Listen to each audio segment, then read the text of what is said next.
हरि ओम श्री गणेशाय नमः। ओम नमः शिवाय। एकादशो अध्याय शिव पूजन विधि का निरूपण एवं उसका फल कथन। ऋषिगण बोले, हे महाभाग सूत जी, हे व्यास से आपको नमस्कार है। आपने परम पवित्र एवं अद्भुत शिव कथा हम लोगों को सुनाई। इस कथा में परम अद्भुत लिंग की उत्पत्ति, जिसके सुनने से दुख का नाश होता है, उसे हम लोगों ने सुना।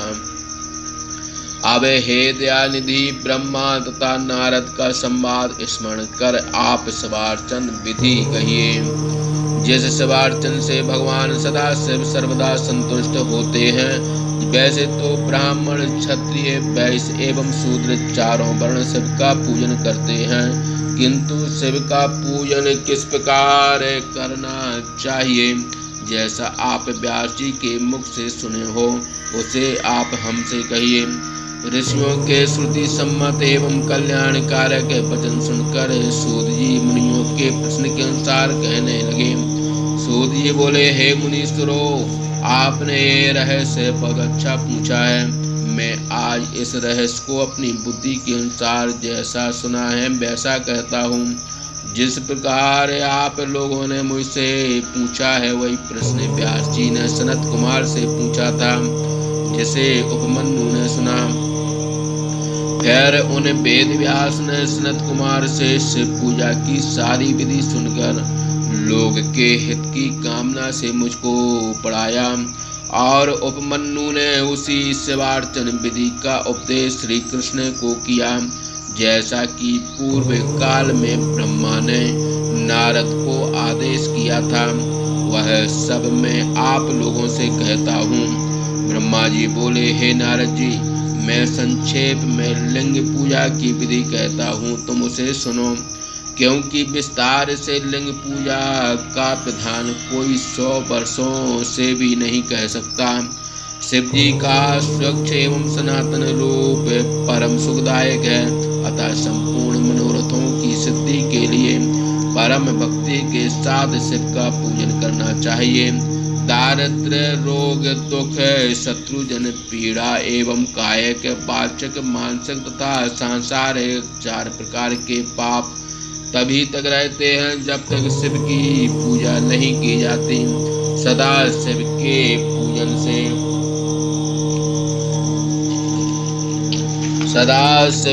पूजन से के करते ही सारे दुख विनष्ट हो जाते हैं। फिर सभी प्रकार का सुख एवं मुक्ति प्राप्त होती है। जो मनुष्य योनि प्राप्त कर सर्वोत्तम संतान सुख चाहते हो, उन्हें सभी प्रकार के अभीष्ट को देने वाले शिव जी की अर्चना करनी चाहिए। ब्राह्मण, क्षत्रिय, वैश्य एवं शूद्र सभी को अपनी अभीष्ट सिद्धि के निमित्त शिव की पूजा करनी चाहिए। सर्वप्रथम ब्रह्म मुहूर्त में उठकर गुरुदेव तथा सदाशिव का स्मरण करना चाहिए। तीर्थों का स्मरण करें। फिर हे मुनि नारद, श्री हरि का ध्यान कर मेरा, देवताओं का और मुनियों का ध्यान करना चाहिए। फिर शिव के नाम वाले स्तोत्र का विधिवत पाठ करें। तदंतर शैया से उठकर दक्षिण दिशा में जाकर मलोत्सर्ग करना चाहिए। इस प्रकार सर्वथा एकांत में जाकर शास्त्र विधि के अनुसार मलोत्सर्ग क्रिया करें। हे मुने, इस मलोत्सर्ग की विधि जिस प्रकार शास्त्रों में बताई गई है, उसे मैं आज तुम्हारे लिए कहता हूँ। तुम समाहित मन से उसे सुनो। ब्राह्मण शुद्धि के लिए 5 बार, क्षत्रिय 4 बार, वैश्य 3 बार तथा शूद्र 2 बार अथवा 1 बार गुदा में शुद्ध मृतिका का लेप करें, और लिंग में 1 बार प्रेदन पूर्वक मृतिका का लेप करें। 10 बार बाएं हाथ में, प्रत्येक दोनों पैरों में 7 बार एवं 3 बार दोनों हाथों में मृतिका का लेप करें। स्त्री के लिए शूद्र के समान ही शोचाचार की विधि कही गई है। इस प्रकार शुद्ध मिट्टी का लेप कर हाथ पैर को अच्छी प्रकार से प्रक्षालन करना चाहिए। पुनः वर्ण धर्म के अनुसार मनुष्य को दातून करना चाहिए। ब्राह्मण 12 अंगुल का, क्षत्रिय 11 अंगुल का एवं वैश्य 10 अंगुल का दातून करें। शूद्र 9 अंगुल का दातुन करें। वर्ण क्रम के अनुसार दातुन का यह मान कहा गया है। मनु ने जिन कालों में दातुन का निषेध किया है उन निषिद्ध कालों में दातुन कभी न करें। षष्ठी, अमावस्या, नवमी, व्रत के दिन, सूर्यास्त काल में, रविवार के दिन एवं श्राद्ध के दिन दातुन के लिए निषिद्ध कहा गया है। तीर्थादिकों में विशेष देश काल का स्मरण कर संकल्प पूर्वक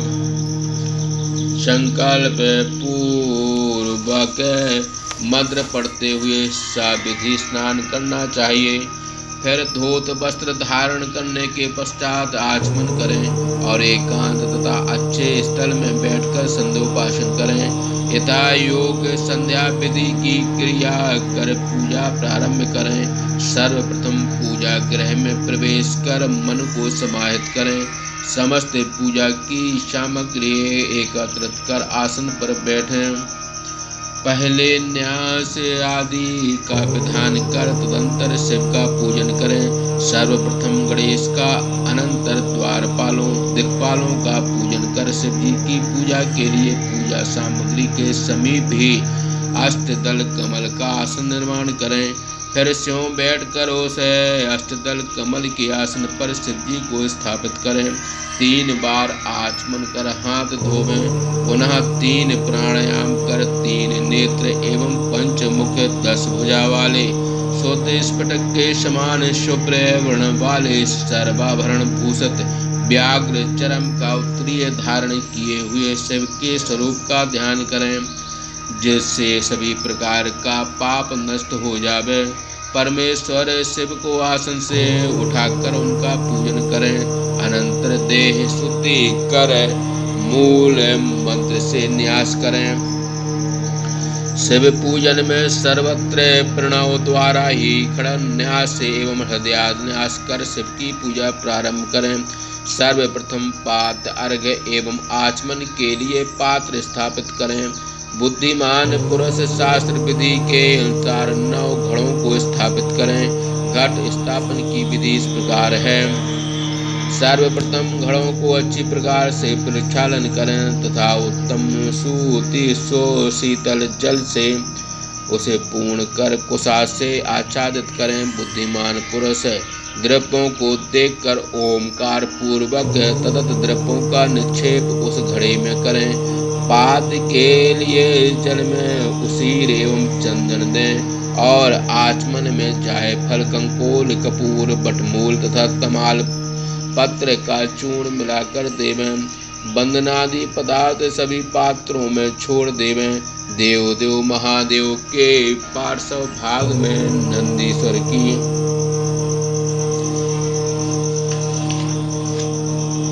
नंदीश्वर की पूजा करें। फिर विविध प्रकार के गंध, धूप एवं दीप से शिव की पूजा करें। सर्वप्रथम प्रसन्न चित्त हो ओम नमः शिवाय आदि मंत्रों से शिवलिंग की शुद्धि करें।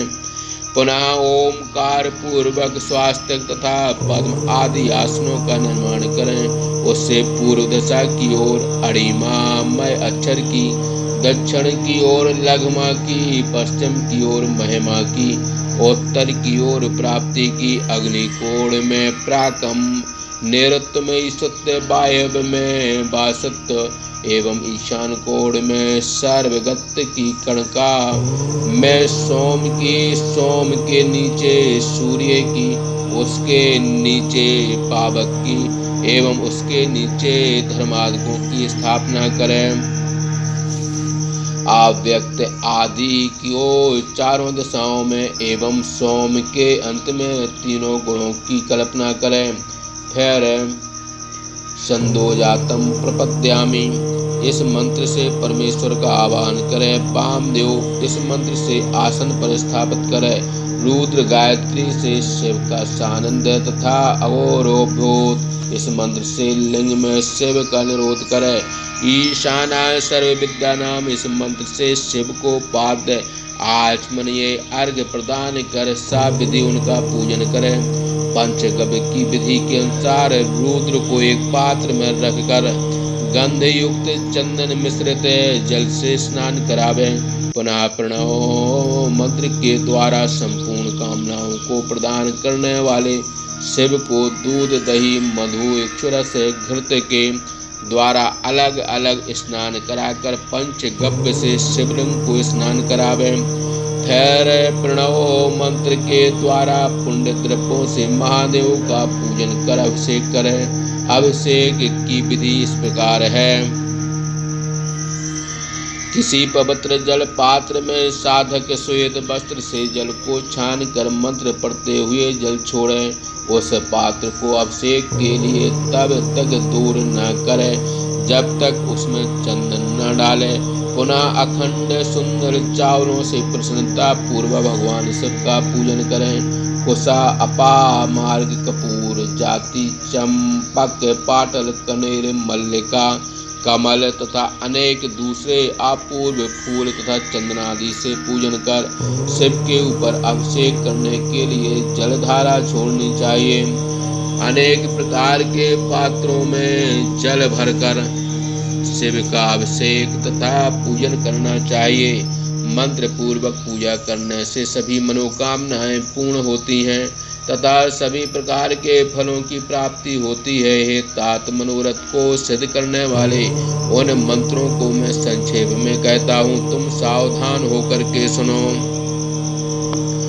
पढ़ाए हुए मंत्र कंठस्थ मंत्र रुद्र सूक्त, नील सूक्त, शुक्ल यजुर्वेद के मंत्र होतारम, यजुर्वेद के मंत्र अथर्वशीष के मंत्र, शांति के मंत्र तथा अन्य शांति के मंत्र, मारुण मंत्र एवं आरुण मंत्र अथवा जिससे अभीष्ट सिद्धि हो उस मंत्र से, साम मंत्रों से, देवव्रत मंत्र से एवं रथांतर मंत्र अथवा पुरुष सूक्त के मंत्र, मृत्युंजय मंत्र तथा पंचाक्षर मंत्र के द्वारा सहस्त्र जलधारा अथवा 101 जलधारा द्वारा अभिषेक करना चाहिए।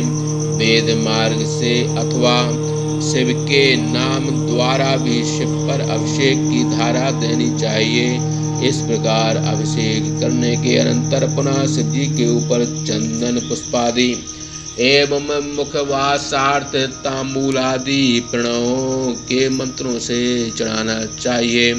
पुनः स्फटिक मणि के समान निराकार अक्षय सभी लोकों के कारणभूत सर्वलोकमय ब्रह्मा, इंद्र, उपेंद्र, विष्णुआदि तथा अन्य देवताओं से अगोचर वेदांतियों के द्वारा वेदांत में अगोचर आदि मध्य एवं अंत से रहत सभी रोगों के औषधि स्वरूप शिव तत्व जो शिवलिंग के रूप में व्यवस्थित है, उस शिवलिंग के ऊपर प्रणव मंत्र से सुंदर धूप दीप नैवेद्य तांबूल चढ़ावें।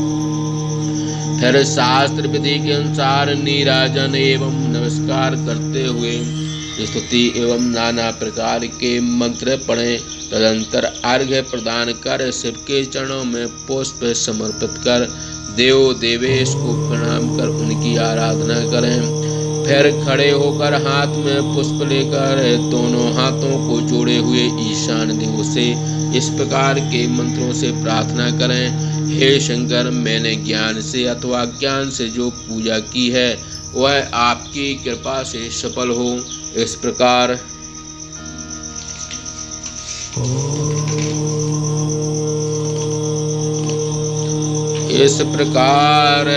के मंत्र को पढ़कर शिव जी को पुष्पांजलि समर्पित करें। फिर स्वस्ति वाचन कर आशीर्वाद ग्रहण करें।